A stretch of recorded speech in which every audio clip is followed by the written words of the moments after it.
Hello, everybody. Good evening. Thank you all for joining us here on this wonderful afternoon, late afternoon, early evening. Thanks for joining us virtually. Welcome, everyone, to the inaugural Corporate Leadership Roundtable, benefiting, of course, Larkin Street Youth Services. My name is Franco Finn, and I will be your MC and host today. And many of you may recognize me in my day job at Alaska Airlines. I'm in charge of our external relations and community engagement here in the Bay Area and California.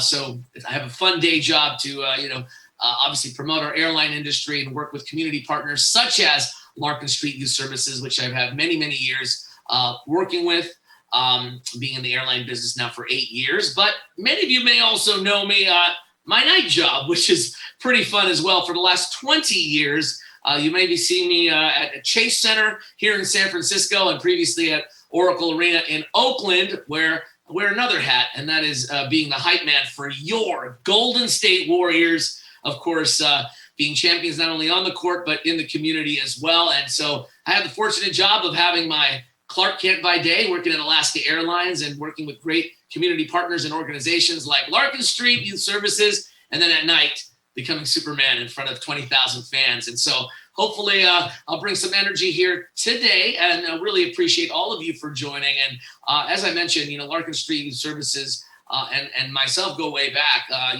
Even my days at Virgin America before Alaska Airlines, we've been very involved with Larkin Street Youth Services. I volunteered there, and I'm also a native of San Francisco. And so I see the great work that Larkin Street does each and every day with our youth, and I continue to believe in their programs, and I hope you do as well. And I think that's why most of us are here as well. But I know many of you are also here to experience this wonderful panel here at our Corporate Leadership Roundtable. And we do have an exciting panel and a great program for all of you here tonight.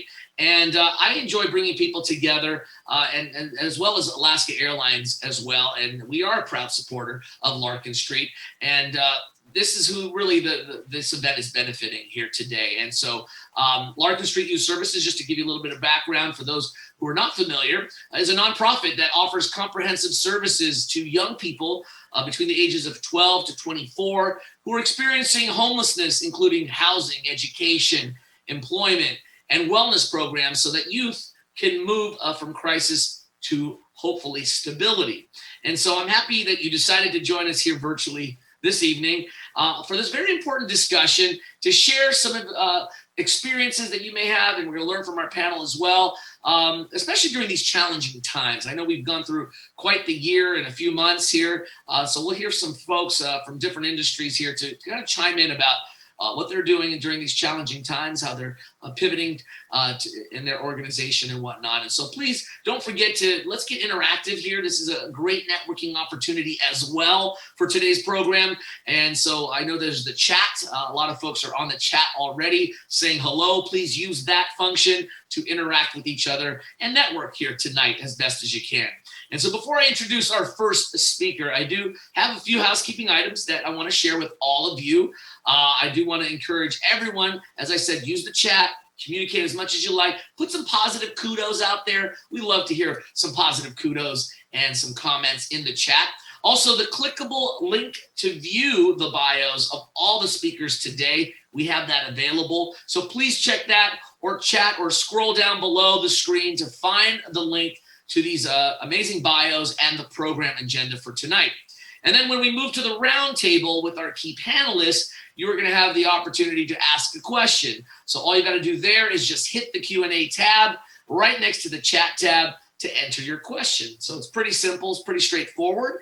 And then, of course, we're going to start with any pre-submitted questions first, and then we're going to move to any other new ones that we have. So please, I encourage you, ask some questions. This is all about thought discussion, and I promise we're going to do our best to get to as many questions as our time permits. So let's kick off this program. I'm very excited and honored to introduce Diana Burkett-Rakow, who is our Vice President of Public Affairs, External Relations, and Sustainability at Alaska Airlines. And since 2017, Diana has been really leading Alaska Airlines efforts in government affairs, sustainability, corporate communications, and community engagement as well. And she serves as the chair of the board for the Alaska Airlines Foundation. Now, her career spans from working in healthcare, public health, and of course, aviation. And she's also very, very passionate about enabling communities to thrive through equitable education, housing, jobs, economic opportunity. And she also serves on multiple boards, including locally here for the Bay Area Council. So please welcome our Vice President of Public Affairs and External Relations at Alaska Airlines. Here's Diana. Thanks for that introduction, Franco. It's always great to see you. And thank you all for being here for the inaugural Corporate Leadership Roundtable to benefit Larkin Street Youth Services. We are so grateful at Alaska Airlines to partner with Larkin Street, and so grateful, as I know all of you are, for the work that they do. There are unfortunately more than 1,100 young people in the streets of San Francisco without a safe, reliable place to sleep at night. That disproportionately impacts young people of color and LGBTQ+ young people. And every single one of those young people deserves opportunity and deserves the reliability of a safe, welcoming place to sleep at night. Larkin Street provides essential services to help people get back on their feet, stay connected to opportunity, and have a thriving future. And as we come out of the coronavirus pandemic, we need to make sure that there is youth-specific funding to continue this critical work. So I look forward to hearing more about Larkin Street's work, but also from all of our panelists and our moderator today. Thank you to our panelists and our moderator for having a great conversation that I know we will learn a ton from. We are so glad to be coming back to more travel, getting people back to offices, increasing jobs again, and opportunity throughout our communities. But we also know that we've learned a lot about how to keep people safe and healthy through travel, through COVID.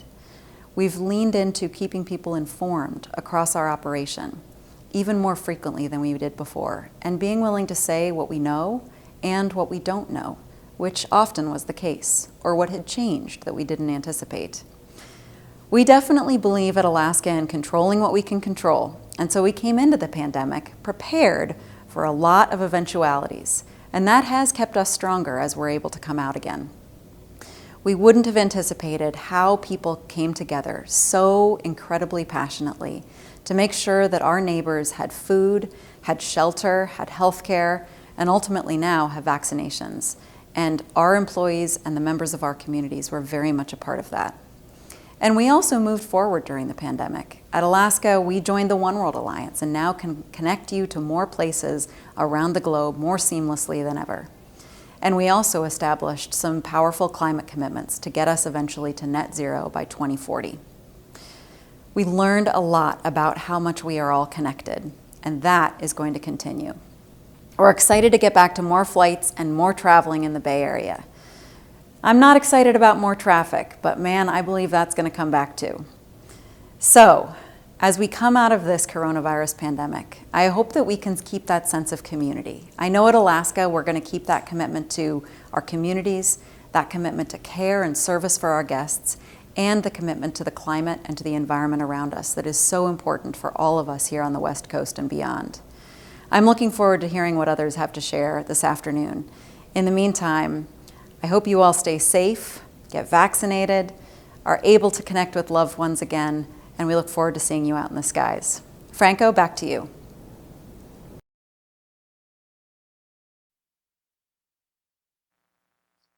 Thank you so much, Diana, and for your leadership as well, your passion and sharing that with us here tonight. And really appreciate you sharing your perspective as well. And like a lot of the other companies, the airline industry has been through enormous struggles because of COVID-19, but we are very thankful that the world now is opening up and we can get back to some sort of normalcy soon. And I know leisure travel has picked up quite a bit lately, and we've seen some really high numbers, especially over the Memorial Day holiday, which is fantastic. Definitely signs of more positive things to come here with us. And so thanks again. And so now it's that time that we split up into our networking breakout discussion groups. And this is a chance for really all of us to get to know our new business leaders. This is what it's all about, to network and to interact and to engage. And I know I miss in-person events tremendously. I'm sure many of you do as well. So we wanted an opportunity for attendees to get to know one another, meet some new business contacts, right here. And so leading each Zoom room is a moderator. So please look at the buttons below the screen and then scroll down to view the list of leaders from our corporate partners and discussion themes. And now all you got to do is just click on the button that interests you the most for a 20-minute discussion and networking session.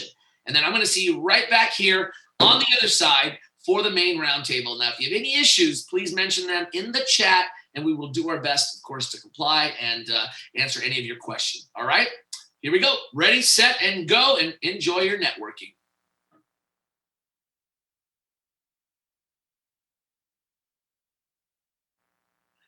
All right, everybody, welcome back. I hope you had an informative discussion, and thank you to the company representatives as well, Deloitte, EY, KPMG, Marsh and McLennan Agency, and PwC for facilitating and providing an introduction to these important topics.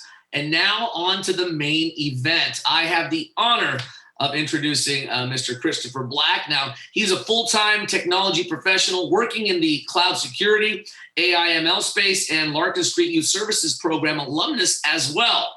Also a San Francisco native. He's also heavily involved in Larkin Street programs and services as a youth and as a youngster. And after turning his life around, he graduated UC Irvine with honors and began working for several successful startups in the Bay Area. And now he's come full circle. He began volunteering extensively with Larkin Street Youth Services, teaching computer science and career readiness. And currently, he holds the position of Senior Solutions Engineer at Lacework, which is the cloud security automation platform. Ladies and gentlemen, Mr. Christopher Black. Chris. Awesome. Well, thank you so much, Franco. I'm absolutely thrilled to be here today. My name is Christopher Black, and I'm going to be moderating today's panel discussion. And I want to start by thanking all of you for joining. This event is the first of its kind for Larkin Street, and I think this is going to be time well spent. Now, as Franco mentioned, I've been involved with Larkin Street for a long time. I currently volunteer teaching computer science, career readiness, college readiness, basically doing anything and everything I can to help clients move beyond a life on the streets. Now, one of the reasons why I'm so passionate about volunteering with homeless and at-risk youth is because I was in their position not that long ago. And although I've been incredibly fortunate in my career, I've worked for some amazing technology companies in the Bay Area. I've taken some of which through several rounds of funding. The most pivotal, defining experience in my life was being homeless as a teenager in San Francisco. And yes, it was incredibly challenging at the time, but it was also incredibly edifying. It's hard to describe how much living I packed into a few short years in my late teens and early 20s. And so I've always had a passion for social justice.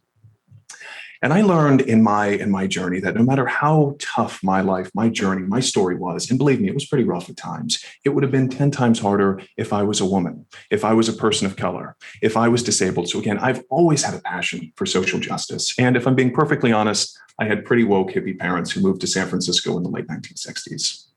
So I can attest to the incredible work Larkin Street does, just as I can attest to the incredible tenacity and courage I see from the young people I have the honor of working with. As Franco said, like Franco, I'm from San Francisco. I'm a proud San Francisco native, and I grew up in the Mission, a little bit of Nob Hill, and I generally have to caveat Nob Hill by saying, look, this was a small studio apartment in the early 1990s on California Street, across the street from Cala, which is now Trader Joe's. But my point is that the Bay Area is near and dear to my heart. My point is that San Francisco is and always will be home for me. Our progressive values, our thought leadership in many areas have always resonated deeply with me. And I care a lot about our community. I care a lot about our disadvantaged young people. And most importantly, I care deeply about many of the issues our panelists are going to discuss tonight.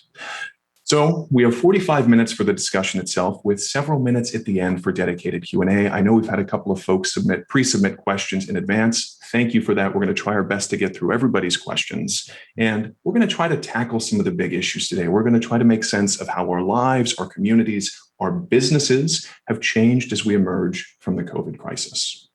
So with that, let's dive right in. Please allow me to introduce our first panelist for the evening, Robin Washington. Robin is currently a board member, member of the board of directors for Alphabet Inc., along with several other companies, including Salesforce. And in addition, Ms. Washington is a former CFO of Gilead Sciences and Bay Area CFO of the Year Award Lifetime Achievement winner. Next, joining us is Alicia John-Baptiste, the president and CEO of SPUR, a nonprofit public policy organization in the San Francisco Bay Area. And in her current role, she is responsible for defining the overall vision and strategy for the organization. And before this, she served as SPUR's deputy director, overseeing policy and strategic initiatives running the organization day to day. And lastly, we have Jim Green, Senior Vice President of Government Affairs and Public Policy for Salesforce. And in his role, he oversees the company's government relations and policy initiatives for state and local government in the United States, as well as public affairs globally. And I just want to remind everybody, you all have the ability to download everybody's complete bio from the website. I highly encourage you to do so. These are three high caliber panelists we have joining us this evening, and I think they're generally interesting folks to learn more about. And so as we pivot to the discussion, I just want to set the stage here. I want to establish a premise to kind of anchor the conversation moving forward. And so we are all coming out of an unprecedented global tragedy. And in addition to the untold lives that COVID has claimed for us, this has also laid bare some serious structural inequities in our societies, in our society and in our communities. The economic consequences in the Bay Area and in San Francisco in particular have accelerated income and opportunity inequality for many. The murder of George Floyd, for example, catalyzed a much needed and long overdue conversation on racial justice, inclusivity, tolerance, and police reform. Tens of thousands of people have left the Bay Area, have left San Francisco, and what some are referring to is a mass exodus. And so my kind of preamble is, how are we able to emerge stronger as we emerge from the COVID crisis? How will our lives, our businesses, society change? And with this, how will our roles as leaders change in creating improved outcomes for all? How can we emerge stronger? And so I would like to start by asking Robin, how do you view the near-term impact for the Bay Area from a community perspective? First off, Christopher, Larkin Street, thank you very much for the invitation. It's always a pleasure to come out and support such an important organization to our communities. I think just stepping back and further emphasizing some of the things that you mentioned, Christopher, a lot of these issues and inequalities have existed for a very, very long time. And it's not necessarily new to talk about economic differentials, food, shelter, and these things have only been exacerbated by the crisis. And in some ways, the combination of shelter in place and working from home, I think it just exposed more families and individuals to some of these underlying problems. And I think we all slowed down just enough so that the audience of people paying attention to this was significantly greater, I think, than in the past. And in some ways, that's probably a really good thing. I think specifically to your question, how do we come out of it better? I think it really set the preface for increased engagement and involvement from businesses and community leaders, where I think we've all felt challenged and felt it important to speak out and help our communities, our employees in very different ways. And, like any crisis that you go through, they say, don't let it go to waste. I think it really has allowed us to be imaginative, engaged, and really focused on what can we do to prevent or change the state of a lot of things and ensure that, if something like this were to happen again, what will we do differently?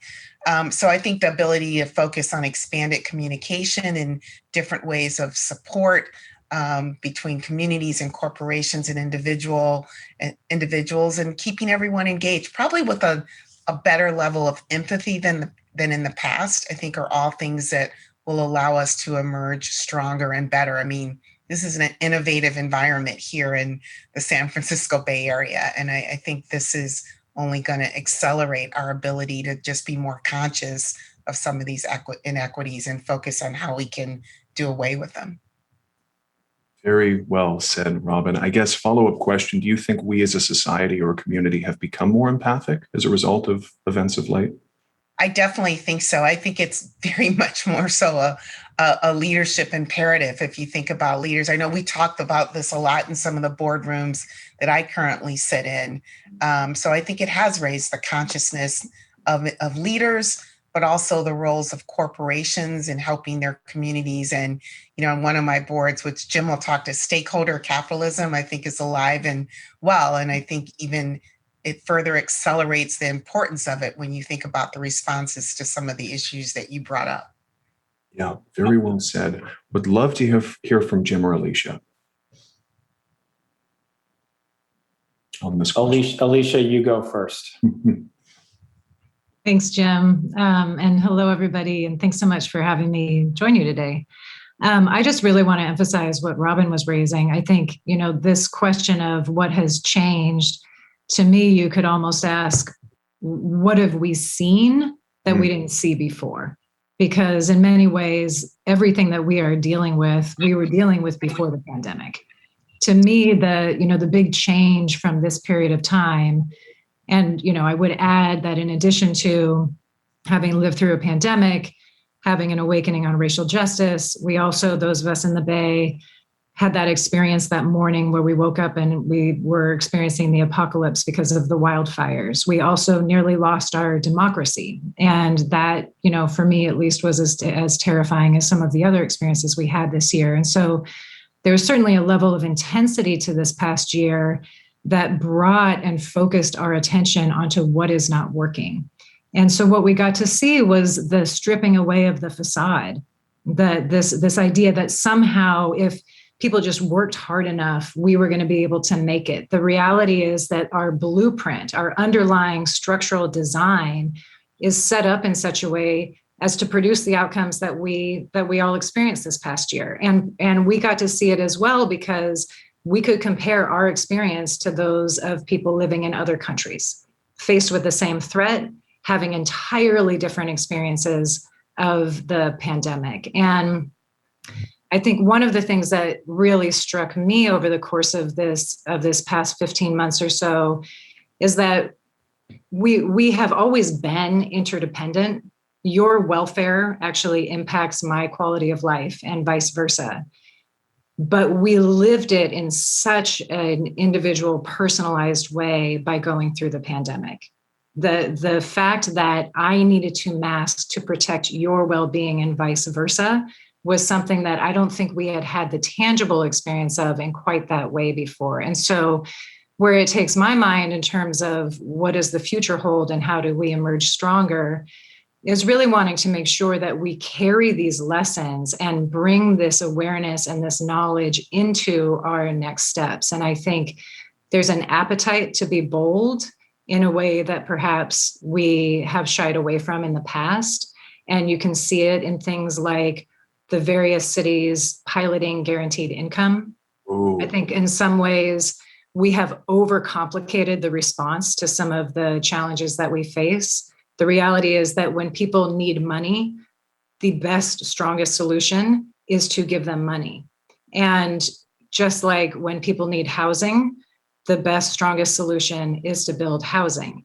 And yet we've created all of these barriers for ourselves to make that really challenging to do. And so my hope in terms of the path forward on emerging stronger is that we can take that boldness, that awareness, that recognition of our interdependence and translate it into different approaches. Very well said. I'd like to double click on the going bold and being bold. And I think you make a really good point with, I think, what some economists refer to as universal basic income or guaranteed minimum monthly income, however we want to quantify it. But I'm curious if you have any other examples of going bold or being bold as we think about adjusting to the new normal. We can always go bolder on housing, but I think one of the sort of obvious solutions during this period of time was Project Honky, where with the cities and counties said, look, we've got all of these vacant hotel spaces and we can transform these into places for people to live. Those kinds of solutions where oftentimes we've put in place a series of barriers, a series of regulations, a series of assumptions around what is okay and what is not okay. Those are the types of approaches I'd like to see us taking going forward. Gotcha. Great example. Jim, would love to hear your thoughts. Well, first, let me just echo that it's great to be here with all of you today. So thank you very much for having me. I'm an Oakland native, though I spent 14 years in San Francisco, at California and Franklin, so not too far from you at California and Hyde. Perfect.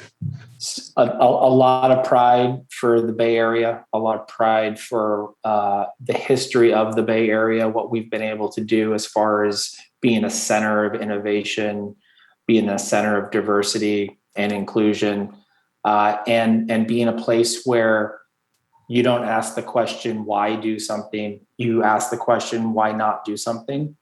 And I think that's really important. That's something that Robin hears, and I hear from our CEO, Mark, all the time, which is to have a beginner's mind when you think about issues of the day. And I think that's incredibly important right now for all the reasons that have already been discussed. Robin and Alicia made the point that the inequalities and the inequities were there before the pandemic, but now they're a little bit more mainstream than they were before. And you don't want to let that opportunity go to waste. So we do have to act now, and we have to all have an accountability and a responsibility to each other, to echo the interdependence that Alicia talked about. So more corporations are believing in and adhering to stakeholder theory, which wasn't the case 10 years ago. It just wasn't. And I see that as progress. You have the Business Roundtable, maybe the preeminent business organization in Washington, D.C., talk about stakeholder theory last year for the first time. An incredible achievement. The Business Roundtable is now taking up things like police reform, which Salesforce has been very involved in since last summer. We've been very involved in issues of homelessness in the Bay Area and beyond. And oftentimes we get asked, why do that? You're a corporation, you should be about profit. And I think about my Bay Area roots and I say, why not do this? Yeah. And as long as you adhere to your core values when you're making decisions, which is very important, as long as you stay true to those core values and you have a rubric for why you're getting involved for something, people will follow.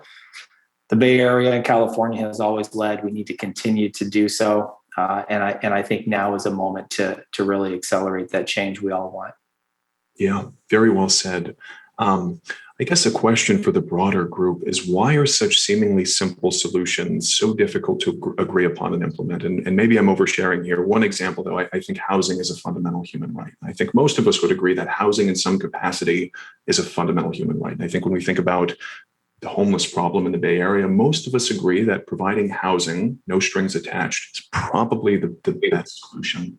And I'm curious why something like that, and I know that's fairly broad, is so challenging for us to agree upon and implement. I'm happy to start this round and then have others come in. Well, maybe a little bit controversial, but it turns out that empathy intellectually can be a little bit different than empathy in practice. So if you think about it in relation to housing, to take your example, there are a lot of folks that say, of course, we need to provide more housing for those in need. And of course, we need to find more affordable solutions so people don't have to make the tough choice as to whether or not to leave the Bay Area. But when a tangible example of a housing project, an affordable housing project, comes into a neighborhood that you might be living in or adjacent to, does that translate? And not in my backyard. Yeah. And that gets back to, we're all in this together.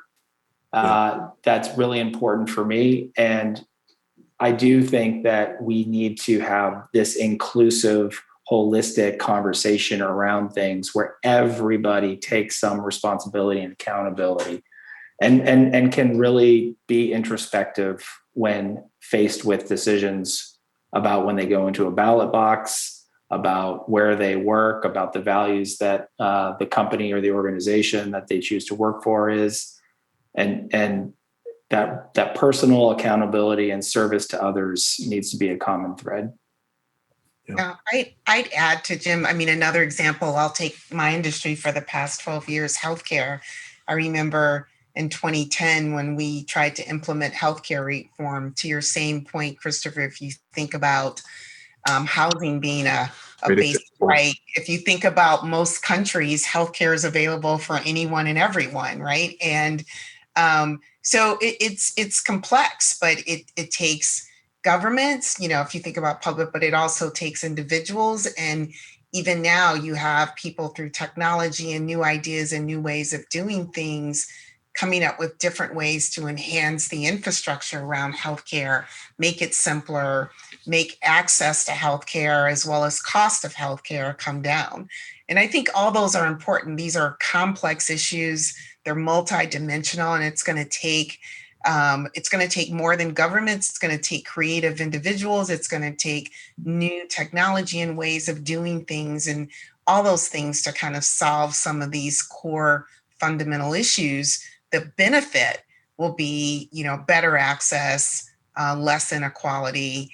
And with that, even coming to what those right solutions are requires a real discussion and input of a diverse and inclusive set of individuals to find the right balance of what's going to work and what's not going to work. And again, I think, as the other panelists have said, the crises of the past 18 months, I think, are going to better equip all of us to figure out how do we put our heads together. I mean, we were able to do it with vaccines. We can do it in other aspects of our lives if we all think about the common good and the greater benefit for everyone. It's not just in the US or California, it's globally as well. Yeah. Yeah, I guess what I would build on there is, I think that in this country, part of our acculturation process from the time that, we're very small is to really believe in individual primacy. And we have told ourselves this story that poverty is a result of moral failure.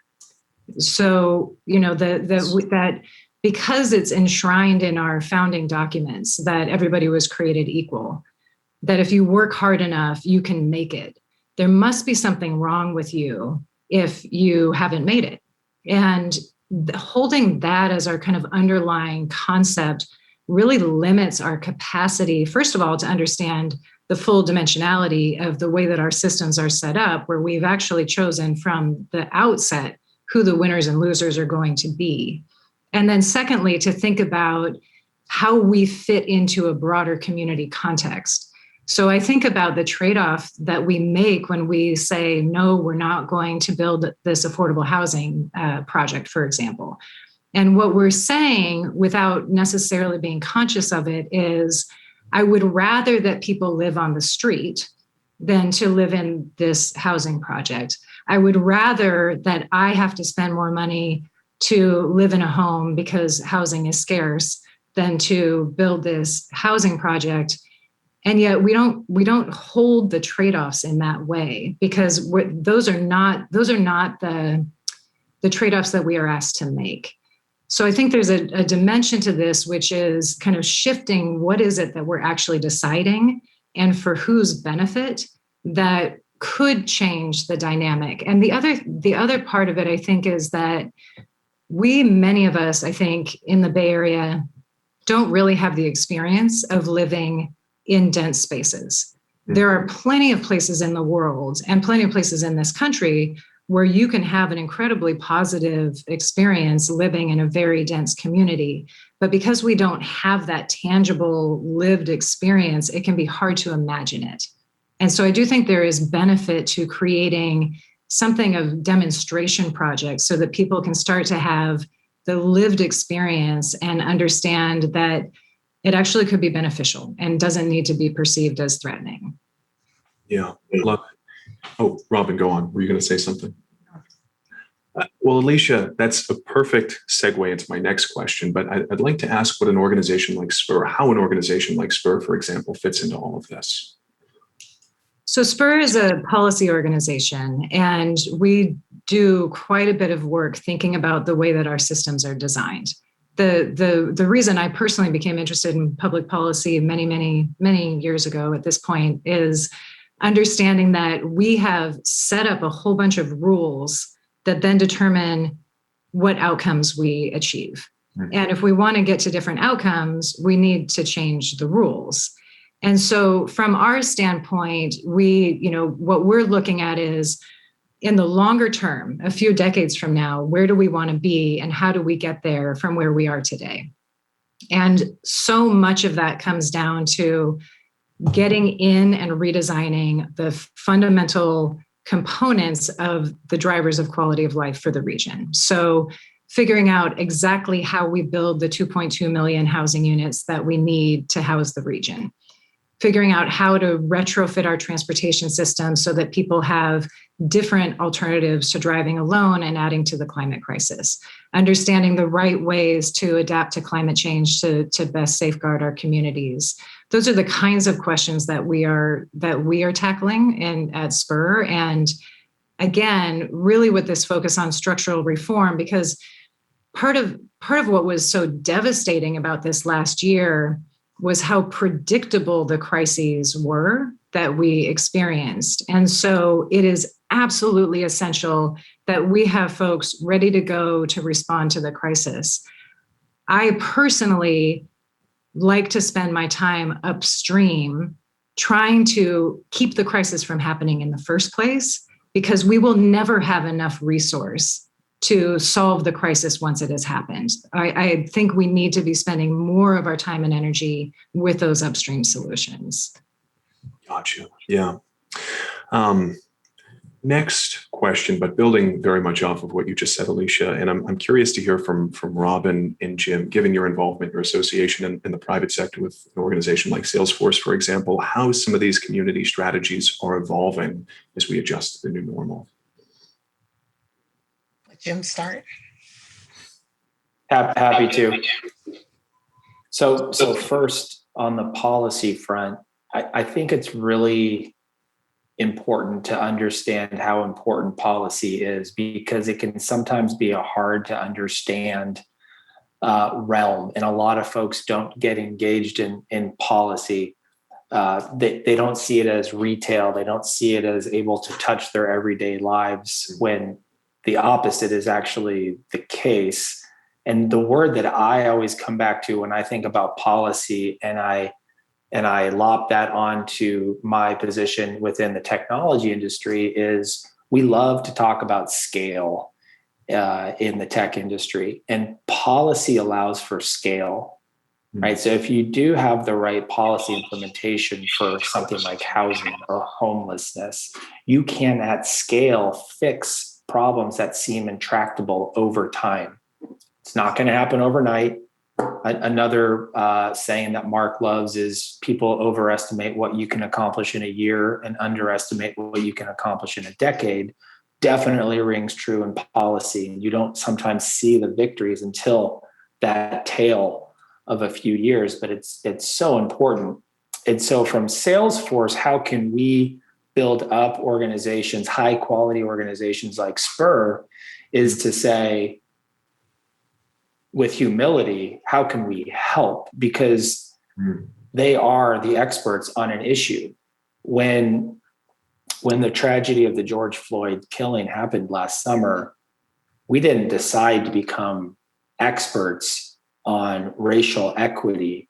We decided that we would raise our hand and get involved, and that there was power from a corporate perspective to being involved in a way that corporates hadn't been necessarily to this point. And then we went out to the experts within the policy community, within racial equity, within things like police reform or homelessness, and on and on. And so there is a very symbiotic relationship between corporates being involved, leveraging the expertise of policy organizations, working together to achieve outcomes. And I think the future hopefully has more engagement than not from corporates.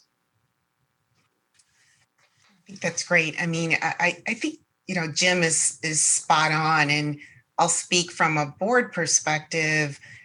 Part of your role as a board member and as a board is to, ensure that a company's strategy is sound, that leadership is sound, that your core assets, a lot of which are your people, are sound, et cetera. And to Jim's point, when you have something like what's occurred over the past 18 months, there was a lot of pivoting, but also a lot of opportunity, as Jim described, for corporations to think about how do you help, and how do you help in a way that you leverage your core abilities and skill sets in ways maybe differently that you would do without the crisis, but very much aligned. So from getting PPE appropriately moved, to leveraging technology for contract tracing, to actually taking a facility and engaging to make masks. On one of my boards, Honeywell, they were really involved in taking their logistical expertise and applying it to further engage. It was public and private, and they took a raceway and created an opportunity to get more people vaccinated in the state of North Carolina. And at the same time, just evolving business models to think about, if you think about all the things we were forced to do in digital remote ways, and those solutions became very integral to, I have children in school, to their education, to getting people access to healthcare, goods and services, financial transactions. So, underlying skills and technology, and if you take Salesforce, they even created new products to help get people back to work. So I think this is where leadership and opportunity abounds to, as Jim said, how do you help? What do we need to do? How do we not only, serve our employees, but serve our communities, serve all of our stakeholders in different ways? I think that is really the role of corporates.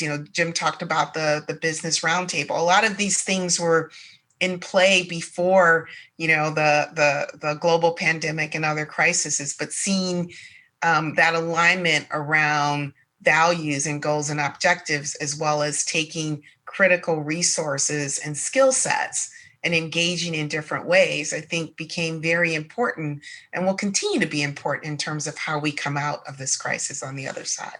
Yeah, I really like the Honeywell example. That's a nice specific example of an organization with some pretty serious institutional expertise in logistics being able to pay it forward and help folks get masks and whatnot.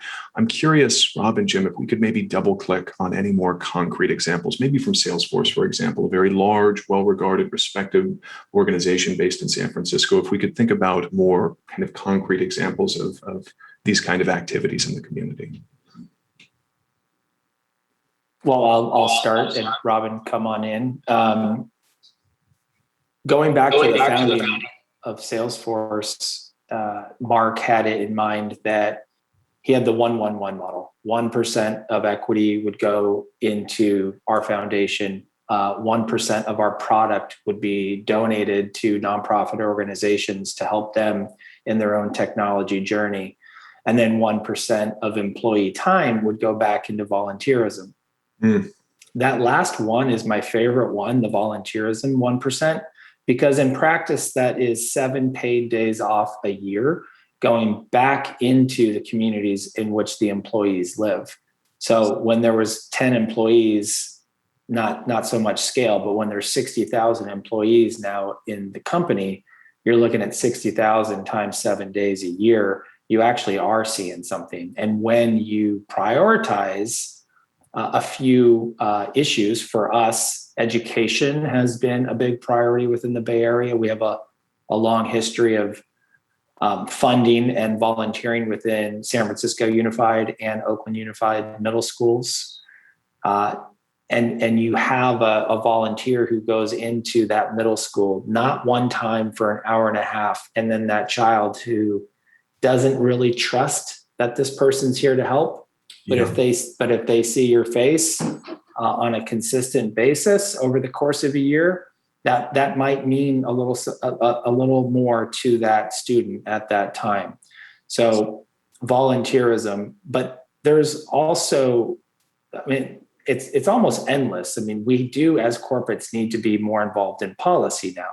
We took what was a controversial position in 2018 to be supportive of a referendum, a ballot initiative in San Francisco, Proposition C, that was a tax on companies.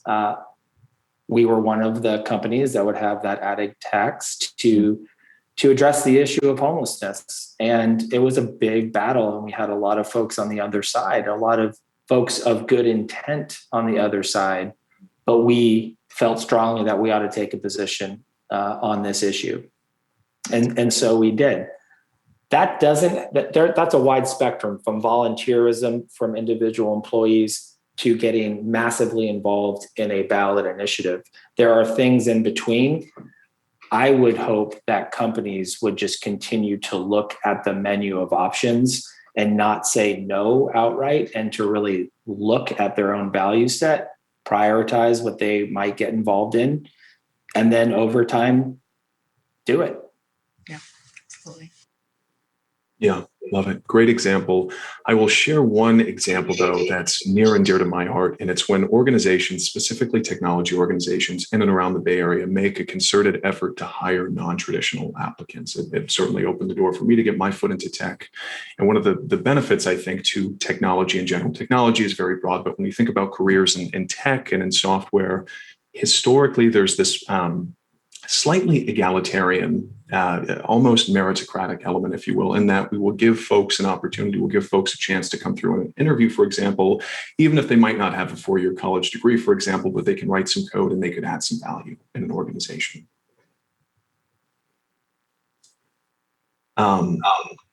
Save the best question for last. And I think maybe actually, Jim, if you would mind starting with this one, but I'd love to hear now, let's transition from the community side of things to the business side of things. I'd love to hear how your organization's business strategies are evolving as we adjust to the new normal. And so a couple of things that come to mind: the proliferation of remote first work cultures, the renewed emphasis on work-life balance, the understanding of the criticality of mental health are a couple of things that come to mind. Well, Chris, it's almost like you were a fly on the wall in the all hands call that we held this morning and have held every Wednesday, so once a week, for over a year now since the pandemic started, and talking about mental health for employees, talking about the return to work, talking about what that meant, talking about very line item and tangible things like travel and expense moving forward as we slowly move out of the pandemic. This is all of our first pandemic, so we're working our way through it. But I'll take it from the lens of my world, which is policy and public affairs. And before the pandemic, there was some concern that the major economic centers in the United States were too concentrated, i.e., you had the San Francisco Bay Area, LA, New York, Chicago, Austin, cities that were doing amazingly well, but economic opportunity wasn't as dispersed as we might not want it to be. So as we think about that from the lens of remote work, there's two ends of the spectrum again. The first is we're the largest private employer in San Francisco. We are committed. It's our home. We want to make sure San Francisco grows back better than what it was even before the pandemic. So we're going to pay a lot of attention to downtown San Francisco as folks start coming back into the city, and that's very important. At the same time, is it not interesting to think through new economic opportunities in geographic locations where employees might otherwise go, and bring that economic engine into areas that didn't have that before? Yeah. So I think that's a really interesting question to think through over the next 5-ish years. Yeah. Robin, would love to hear your perspective from Alphabet. Well, I'll speak more generically across my various companies, and I think Jim explained it very well. I would say, I think when you talked about health in the past, it meant something slightly different, a benefit, a lunchroom or what have you. Now it's so integral to whether it's mental health or just thinking more broadly about how's everyone doing. And again, the role of leaders. Jim talked about at Salesforce, and I see this across my other boards, more communication, different ways of communicating that allow vetting and the ability to talk about strategy, just things that are going on, or simply, I moderated a panel of CFOs, that it used to be you walk around to check on your employees. Well, what do you do in a remote world, right? And how do you express empathy and take the time to really check in on how people are doing? And I think I see companies, Google and others, rethinking what's work, what's your work environment. Our policies such as, maybe for 4 weeks a year, you can work anywhere you want and still be engaged. So I think all of those discussions around different ways of working, new business models, redefining how you communicate, redefining great leadership, or honing other leadership skills, particularly thinking about empathy, are all things that, boardrooms are discussing and talking about. And I think they're going to be really important as we navigate, the world post-pandemic. And, I candidly think, as companies think longer term, what is going to be the new normal? I think that's still being defined. There are people that have dispersed, but I think there's also great opportunities for different people to join more urban cities, et cetera.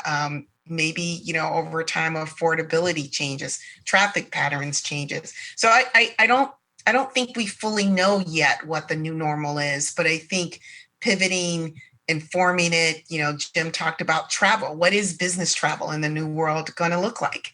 How often are you going to engage by getting on a plane for a 2-hour meeting, right? Which has all types of impacts on climate, et cetera. So I would say we're at the beginning of working through that. And I think we may see a pivot back to, we're human beings like social interaction, and it may pivot again. But I think we're at the early stage of what post-pandemic worlds look like. And I think boardrooms and companies are all trying to help shape and define that for, their employees. They're helping with their communities. They're helping ensure that the communities and the infrastructures around them remain strong. And, where do you sit offices? Where are people going to be? So there are complex things that I think we're going to rethink about as we define the new normal going forward. Absolutely. And Robin, I think you make a very, very good point. It's that we don't really know what the new normal is. That's something that's constantly evolving. We're still not out of the weeds yet. I think we might have somewhat of established consensus on what the new normal might look like. But for somebody to say, what the new normal is, I don't think we're there yet, if we ever will be. And I guess one of the many themes that has come up in tonight's conversation, I guess I'd like to double click before we transition to Q&A, is how the role of a responsible corporate leader is changing. And I think we've all agreed that empathy is absolutely crucial as we think about a responsible corporate actor moving forward. But I'm curious if any of you could elaborate on that some. Perhaps Alicia. This concept of interdependence that I raised earlier, it's not just that we're interdependent, it's actually that it takes all of us. And we have had a tendency to sort of put some types of organizations in boxes. So we had government that was supposed to care for the collective good, and we had corporations that are supposed to generate the money, and you have the civic sector where I operate that's trying to kind of bridge across. The reality is, there is nothing that we can do effectively that doesn't require all of us rowing in the same direction. And for us to start to really recognize and embrace that in a different way, I think in some cases, not always, but in some cases, we've almost had an oppositional relationship between the public sector and the private sector. Yeah. And when we are able to understand the relationship between the two as as mutually beneficial, I think we can start to get to different outcomes. And that's a conversation I'm very much interested in pursuing, particularly as we are in this moment of thinking very differently about how we emerge from the pandemic. Yeah, absolutely. Well, I think we are going to transition to Q&A now. I also want to encourage everybody who's watching to submit questions. We'll try our best to get through those. We have a couple of folks who submitted questions in advance. We're going to start there. But before we get to questions, I just want to thank you all for such great conversation and for candidly sharing your thoughts. This was a wonderful experience for me, and I certainly hope it was valuable for the folks on the other end. The first question I want to tackle, and this is for the group, is what is the single most important thing we can do as leaders to help our staff and colleagues adjust effectively to the new reality of remote work? I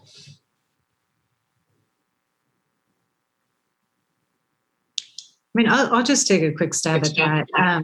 When the pandemic first hit, and SPUR is a small organization. We have 35 people, not 60,000 people. So this is an entirely different scale than many folks. But we really decided that we were going to operate on two principles. And one was recognizing the whole human being, and the other was flexibility. That we were in a moment, as Robin noted, of we haven't been here before. We don't know what the path forward is. And so it's important as leaders to not get too attached to the how and to stay focused on the outcome and what it is that we're trying to achieve, and give some grace and some flexibility for how we get there. And also, we all of us, leaders and folks who are in more line positions in organizations, we all have full lives. Many of us have families. Many of us have community members who we are caring for. And those are real parts of our life, and they need to be recognized in a way that I think, frankly, we never did before the pandemic. And I believe that we will all be better served if we can bring that forward with us. Yeah, absolutely. I've been very fortunate in that I've worked remotely on and off for the past couple of years. I generally do a lot of programming, a couple of client-facing, customer-facing calls here and there. And I remember at the onset of the pandemic, one of my colleagues were having an interesting conversation around whether or not remote employees were going to be as productive and if we could trust them to get all their work done and to, show up to meetings on time. And I remember my initial thought was, well, if you don't trust your employees to work remotely, perhaps it wasn't the best fit to begin with.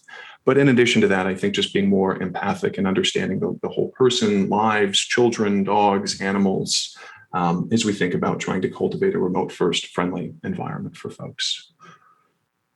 Jim, would love to hear your thoughts, given that I know Salesforce, for example, has a massive presence in the downtown San Francisco area, what that transition has been like. Well, I'll build on both yours and Alicia's comments. I think words that come to mind during this time to pattern behavior for your team and just your organization is respect, grace, humor, and trust. We have proven, not just for Salesforce, we have proven that productivity has not dipped at all. Yeah. If anything, it has increased over the last 14 months. And we are very fortunate and feel very fortunate to be in the position that we are as a company. When you say remote work first or remote work will be an ongoing part of the future, I think what we're saying is, to both Robin and Alicia's points, like we don't know all the answers, but if it's remote first, it's not remote only. Oh, interesting. So back just to the example of the travel and expenses, whereas before, if you were in sales and you said to the CFO, if you said to Robin, if she was in her day job back at the time, I need to go to Toronto tomorrow to close this deal. It's the only way it's going to get done. And it was probably, Robin can tell me otherwise, more often than not culturally accepted that was an expense that you would incur to close a deal. It's not necessarily the case anymore. And so it won't be as carte blanche a yes. And that's okay. So I think figuring out that right happy medium. I'm talking to you guys from my kitchen in Oakland. I haven't been into Salesforce Tower since March 10th of last year. We just reopened our first cohort 2 weeks ago. 100 employees came back. We're going to gradually ramp that up, myself included.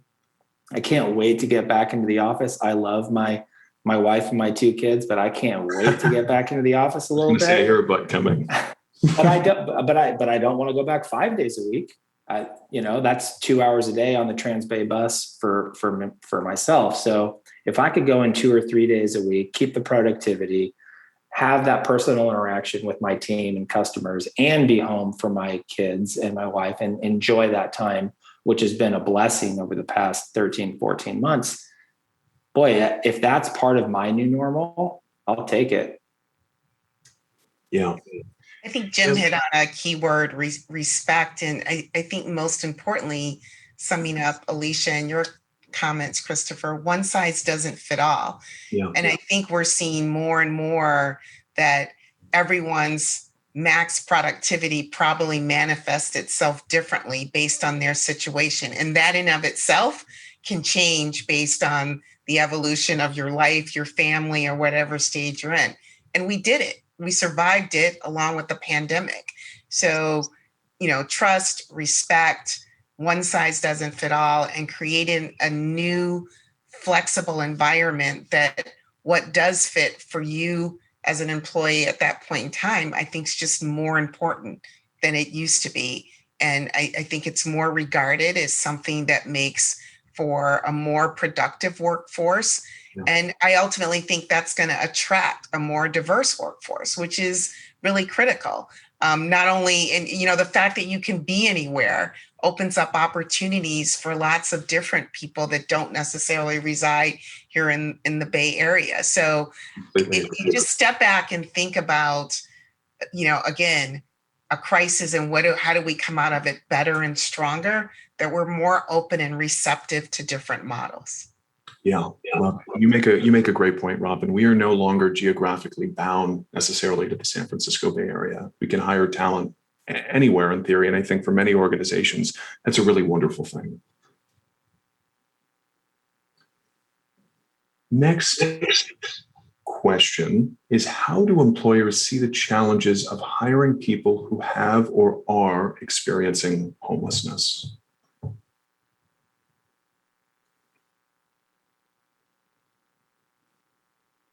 If that's even something that's on anybody's radar. I think it's, to be honest, it's going to be an ongoing challenge, and it is part of the ultimate solution, right? So as I've become more versed on the issue, and Chris, your personal story is compelling. I hear from experts who say housing first, and I think that is correct. I think the data shows from a policy perspective that's correct. But again, through the long tail of services going on through to workforce development, it's a challenge that we need to address over time. I do think that corporations have a role in that, but I do also think that it is the holistic. How does government help on that front as well, and how does the nonprofit community lean in to make it as possible as we'd all like it to be? Because it's not as easy as saying we are going to hire X number of people into these jobs. There has to be over time. There has to be an aptitude for the roles that any organization is filling. So how do you make it so that you can marry skills with the jobs available, working with education systems, working with workforce development organizations, working with city governments, state governments to make that as possible as we all want it to be. And I think that takes there's a lot of sweat equity that is involved in making that a reality. Yeah. Very well said. Completely agree. The final question, and I think, Alicia, I'd love to hear your thoughts on this. We've talked about a lot of things tonight. Most of the issues we talked about are complex, multidimensional, multifaceted, things that are going to take years to think about getting down the line. But I'm curious, how do we measure our progress? How do we as a society, as a community, know that we're trending in the right direction? I really loved what Jim was saying earlier about we overestimate what we can do in a year and we underestimate what we can do in a decade. I find that to be just very profoundly true. And if we have the longevity that some of us have in the Bay Area, we can actually look backwards and understand where we were 2 decades ago or 3 decades ago and project towards where we might be, 10 years from now. At the same time, my experience working with this kind of deep systems change over many, many years is you have to celebrate the wins along the way, or it can sometimes feel a little bit challenging to keep going. And so I think any of the markers or the indicators that are showing us that we are working together better, that we are acknowledging the actual problem that exists, and that we are willing to take steps towards that. They might not even be the right steps. I think part of the evolution I hope for is that we will give ourselves a little bit more grace to try and pivot if it's not going the way that we had hoped it would go, rather than trying to be perfect and taking no action at all. So, those types of indicators to me are really important. And, frankly, the level of vocalization over the past summer around the condemnation of racial injustice and the willingness to roll up sleeves and be part of the solution, to me, that's one of those types of indicators that I would hope we would continue to see over the course of time. Yeah. Well, thank you all so very much. This has been an incredible discussion. I'd love to continue the conversation offline. I want to thank all of you for the privilege of moderating tonight's discussion. And I think with that, we are at time. And so I'd like to pass the proverbial mic back to our MC, Franco. But I want to thank you all again. This was wonderful. Thank you, Chris. Thank you. For moderating.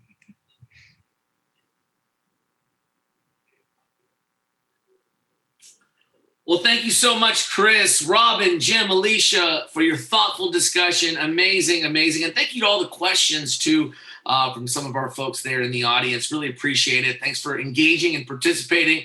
Certainly appreciate you sharing your unique perspectives. So thanks again to our wonderful panelists. And I hope you enjoyed it. There were some great takeaways, of course, that we could all learn from. And then we have right now one more speaker, and then we're going to announce the finalists for this year's Bay Area CFO of the Year Award. So please do stick around for this exciting announcement. And as you know, Larkin Street Youth Services produced this virtual event. And we have Allison Wisocki, who's the managing director at JP Morgan and vice chair of Larkin Street's board of directors, who's here to share a few words about the organization and to close out our wonderful program here tonight. So take it away, Allison. Well, hello, everyone, and thank you so much, Franco, for leading this informative event. I'm honored to be here to represent Larkin Street Youth Services and want to thank each of you for participating and for spending time with us today. I also want to thank our community partners, Deloitte, Marsh McLellan Agency, KPMG, E&Y, and PwC for facilitating the discussion groups, and our top sponsor, Alaska Airlines, for making this event possible. It was so interesting to hear the panelists talk about these complex issues, the role we all play, and the fact that it's going to take personal accountability, creative and diverse individuals and organizations coming together, and new technologies to solve fundamental issues. The issues we face are complex and multifaceted and remind me that you can't just end youth homelessness by providing housing, but also the supports that people need to become self-sufficient, such as healthcare, education, and employment. With the support of this community and you, Larkin Street is able to continue its vital work towards ending youth homelessness. Since 1984, Larkin Street has given more than 75,000 young people experiencing homelessness in San Francisco a safe place to rebuild their lives. Offering more than just housing, Larkin Street's innovative model includes education, employment, medical care, and mental and emotional wellness programs to ensure young people have what they need to thrive and to become leaders of tomorrow, just like Chris. As we've heard today, now more than ever, we need to come together across all sectors, business, government, and community to address our most pressing challenges. This is why Larkin Street has partnered with the San Francisco Business Times since 2006 for their annual Bay Area CFO of the Year Awards. The CFO of the Year Awards was created to bring the business community together and to create social impact.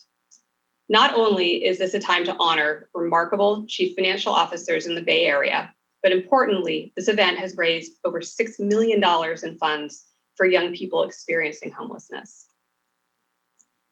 And now it's my pleasure to announce this year's finalists for the 2021 Bay Area CFO of the Year Awards. For those of you who don't know, these outstanding chief financial officers will be honored at the in-person event on September 23rd, 2021 at the Hyatt Regency in San Francisco.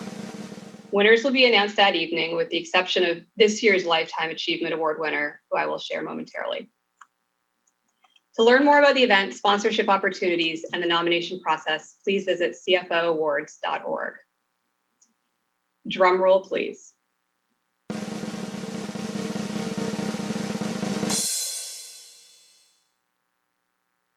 '21 winner, Hall of Fame Lifetime Achievement Award, Mark Hawkins, Vice President and CFO of Salesforce.